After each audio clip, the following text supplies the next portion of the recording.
శోభిత ధూళిపాళ ఇప్పుడు ఈ పేరుకు పెద్దగా పరిచయం అవసరం లేదు.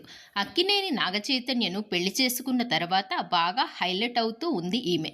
సమంతకు డివోర్స్ ఇచ్చి శోభితను నాగచైతన్య రెండో పెళ్లి చేసుకోవడం, ఆ తర్వాత హనీమూన్, ముఖ్యమైన విషయాలు చర్చల్లో బాగా నిలిచాయి. దీంతో జనాల్లో హాట్ టాపిక్గా మారింది అక్కినేని కోడలు.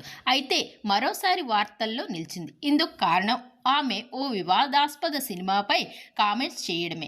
వివాదాస్పద తమిళ సినిమా అదేనండి బ్యాడ్ గర్ల్పై ప్రశంసల వర్షం కురిపించింది శోభిత. ఈ సినిమా తనను ఎంతో ప్రభావితం చేసిందని, ముఖ్యంగా ప్రతి అమ్మాయి తప్పకుండా చూడవలసిన సినిమా అని సోషల్ మీడియాలో ఓ పోస్ట్ పెట్టింది. దీంతో ప్రస్తుతం ఆమె చేసిన ఈ పోస్ట్ ఇంటర్నెట్లో తెగ వైరల్గా మారిపోయింది. ప్రముఖ దర్శకుడు వెట్రిమారన్ నిర్మాణంలో a grass root film company production బ్యానర్పై వర్ష భరత్ కుమార్ దర్శకత్వంలో రూపొందిన బ్యాడ్ గర్ల్ చిత్రం ఓ మధ్యతరగతి యువతి యొక్క స్వేచ్ఛ కోసం చేసే పోరాటాన్ని చూపిస్తూ వచ్చింది. సమాజపు కట్టుబాట్లకు వ్యతిరేకంగా తన జీవితాన్ని తనంతట తాను నిర్మించుకునే అమ్మాయి కదే బ్యాడ్ గర్ల్. వర్ష భరత్ కుమార్ ఈ చిత్రంలో దర్శకురాలిగా ఆరంగేట్రం చేశారు. టీజర్ విడుదల సమయంలోనే ఈ చిత్రం బాగా వివాదాస్పదమైనది. కొన్ని సన్నివేశాలు కొంత సమాజాన్ని కించపరిచేలా ఉన్నాయంటూ తీవ్ర విమర్శలను ఎదుర్కొంది. దాంతో సెన్సార్ బోర్డు విడుదలను తాత్కాలికంగా నిలిపివేయడంతో సినిమా హాట్ టాపిక్గా మారింది.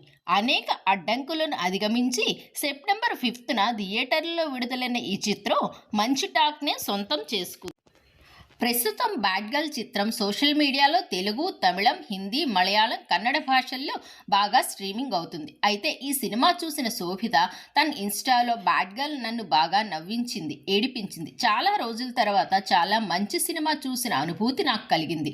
అందరూ తప్పకుండా చూడాల్సిన చిత్రం ఇది. ముఖ్యంగా అమ్మాయిలకు ఇది తప్పనిసరిగా చూడాల్సిన సినిమా అంటూ పేర్కొన్నారు శోభిత.